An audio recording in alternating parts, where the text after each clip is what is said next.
October 31న బొబ్బిలిలోని sun rise apartment లో జరిగిన బంగారం వెండి దొంగతనం కేసులో ముగ్గురు నిందితులను పోలీసులు అరెస్టు చేశారు. నిందితులు శ్రీకాకుళం జిల్లాకు చెందిన ముద్దాడ నరసింగరావు, బారా లక్ష్మణరావు, పిర్రల చిన్న, మరో నిందితుడు పరారీలో ఉన్నట్టు చెప్పారు. నిందితుల వద్ద నుంచి 10 తులాలకు పైగా బంగారం, 600 గ్రాముల వెండి స్వాధీనం చేసుకున్నారు.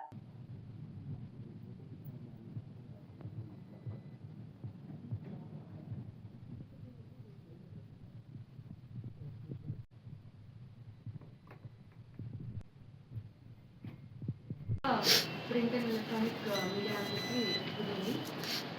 సో మనకి 31st 10/2025 అంటే అక్టోబర్ 31న సుమారుగా అర్ధరాత్రి పైన మనకి సన్ రైజ్ అపార్ట్మెంట్ వెలంబారి వీధిలో ఉన్న సన్ రైజ్ అపార్ట్మెంట్ బొబ్బిల్లో మనకి హౌస్ బ్రేక్ అయింది. ఇందులో యాజ్ పర్ మన కంప్లైంట్ ప్రకారం సుమారుగా 10 నుంచి 11 తులాల బంగారం మరియు కొద్దిగా వెండి కూడా పోయినట్టు వాళ్ళు కంప్లైంట్ ఇచ్చారు. సో దీంట్లో మనం ఒక స్పెషల్ టీమ్ ఫామ్ చేశాము అండ్ టెక్నికల్ ఎవిడెన్స్ ద్వారా మనం ఇందులో మనకి బైక్లో ఒక అఫెన్స్ చేయడానికి వచ్చారని నిర్ధారించబడింది. ఇందులో భాగంగా మనకి సేమ్ ఈ ఒక ముగ్గురు సస్పెక్ట్స్ ఉన్నారని చెప్పి ఫస్ట్ మనం సస్పెక్ట్ చేయడం జరిగింది. అలాగే మనకి శ్రీకాకుళం రీసెంట్గా ఒక బైక్ థెఫ్ట్ అఫెన్సెస్లో ఎవరైతే మనకి A2 A3 అంటే బోసర లక్ష్మణరావు మరియు పిండాల చిన్న అనే ఇద్దరు మనకి ఆల్రెడీ పలాస అంటే వాళ్ళ అఫెన్సెస్లో దర్యాప్తు భాగంలో వాళ్ళకి దొరకడం జరిగితే వాళ్ళ కన్ఫెషన్లో కూడా ఇక్కడ కూడా వీళ్ళు అఫెన్సెస్ చేశారు అని చెప్పి మనకి ఇన్ఫర్మేషన్ ఇచ్చారు. సో మనం అక్కడ టీం పంపించి వాళ్ళ కన్ఫెషన్లో మనకి కన్ఫర్మ్ చేయాలి. So Bobbili main posh colonies కానీ ఇంపార్టెంట్ అపార్ట్మెంట్స్ కానీ ఏదైనా ఆ జనరల్ సెక్రటరీస్ ఉంటారు అపార్ట్మెంట్స్కి, they have to ensure in the regular meetings that CCTV cameras ఉన్నా కూడా అవి పనిచేయాలి. కొన్ని సీసీటీవీ కెమెరాస్ డమ్మీలాగా కూడా ఉంచడం బెటర్. చాలా మంది ఏమనుకుంటా ఉంటారంటే అవి లోపల ఉండేటివి వర్కింగ్ అన్నా ఉండాలి, ఇవి పీకేస్తారు. సో డమ్మీ సీసీటీవీ కెమెరాస్ పీకేసి దొంగ ఏమనుకుంటారంటే లోపల అంటే ఒరిజినల్ని తీసేసేమనుకుని దొంగతనం చేసినప్పుడు ఒరిజినల్వి మనకు ఉంటాయి. So this is one of the approach they can follow. Very important టెంపుల్స్లో కూడా ఇంపార్టెంట్ రిలీజియస్ ప్లేసెస్లో కూడా సీసీటీవీ కెమెరాస్ అనేటివి ఆ కన్సర్న్డ్ కమిటీ మెంబర్స్ పెట్టుకుంటే ఏదైనా చిన్న కమ్యూనల్ క్లాష్ వచ్చినా కూడా ఎవరు చేశారు అంటే ఈ మధ్య ఐడల్స్కి కూడా ఏదైనా చిన్నపాటి సమ్ డ్యామేజ్ జరిగినా కూడా ఎవరి ద్వారా అయినా మనకు తెలుస్తుంది.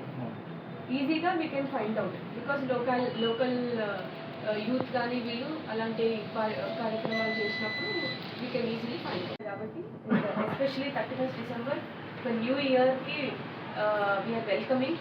సో మనం బొబ్బిల్లో కూడా we have to make sure that మనకి రోడ్స్ యాక్సిడెంట్స్ తగ్గాలి. లాస్ట్ ఇయర్ కన్నా ఈ ఇయర్కి మనం డిక్రీజింగ్ ట్రెండ్లో ఉండాలి. అవగాహన పెరిగింది కాబట్టి ప్రతి ఒక్కరూ స్లోగా ఎదుటి వాళ్ళ ప్రాణం కూడా చాలా ఇంపార్టెంట్ అనే ఒక భావనతో డ్రైవింగ్ చేయాలి. మైనస్ ఎట్టి పట్టించుకోవడం వల్ల లోకల్గా ఉన్న వ్యక్తులకి మెయిన్గా జరుగుతుంది. సో హెల్మెట్ కంపల్సరీ వేసుకోవాలి. డ్రంక్ అండ్ డ్రైవ్ చేస్తే కంపల్సరీ జైలు శిక్ష అనేది ఆల్రెడీ సుమారుగా 100 కేసెస్ దాకా మనం టార్గెట్స్ పెట్టుకొని చేస్తున్నాము. టు ఎన్షూర్ దట్ మనకి మన sir Damodar sir is giving top priority for road safety. So sir చాలా స్ట్రిక్ట్గా ఎన్ఫోర్స్ చేస్తున్నారు దట్ ఎందుకంటే జైలు శిక్ష ఒకప్పుడు చిన్న ఫైన్తో అయ్యేది, ఇప్పుడు జైలుకి వెళ్ళాల్సిందే. ఎవరైనా డ్రంక్ అండ్ డ్రైవ్లో అలా యాక్సిడెంట్స్ చేయడం, ర్యాష్గా, స్పీడ్గా, ఓవర్ స్పీడ్గా మనకి చెప్తారు కదా స్టార్ట్ వెరీ వెరీ ఇంపార్టెంట్. ఈ డ్రంక్ అండ్ డ్రైవ్ మాత్రం అంటే we are conducting special vehicle checking జరుగుతుంది ఇప్పుడు. ఈ ర్యాష్ అండ్ రేట్ డ్రైవింగ్, ఈ డ్రంక్ అండ్ స్టేట్లో డ్రైవ్ చేసుకుంటూ ట్రిపుల్ రైడింగ్స్ చేసుకొని వేరే అంటే road safety is like the top priority for our entire state. One single death is enough to destroy the entire family. So మనకి సుమారుగా Bobbili sub డివిజన్లో కేవలం హెల్మెట్లు వేసుకోకపోవడం వల్ల మనకి చాలా డెత్స్ రిపోర్ట్ అవుతున్నాయి. సో ఈ వెహికల్ చెకింగ్ మనం ఎందుకు చేస్తున్నామంటే డాక్యుమెంట్స్ లేకుండా వెహికల్ బయటికి రాకూడదు. Because vehicle documents are very important ఇప్పుడు. సో ఇవన్నీ చెక్ చేయడం జరుగుతుంది. సో ఎక్కడే కానీ మనకి ఎలాంటి ఇన్సిడెంట్ లేకుండా చాలా పీస్ఫుల్గా మనం కొత్త ఇయర్ని వెల్కమ్ చేయాలనేది నా మెసేజ్. Thank you.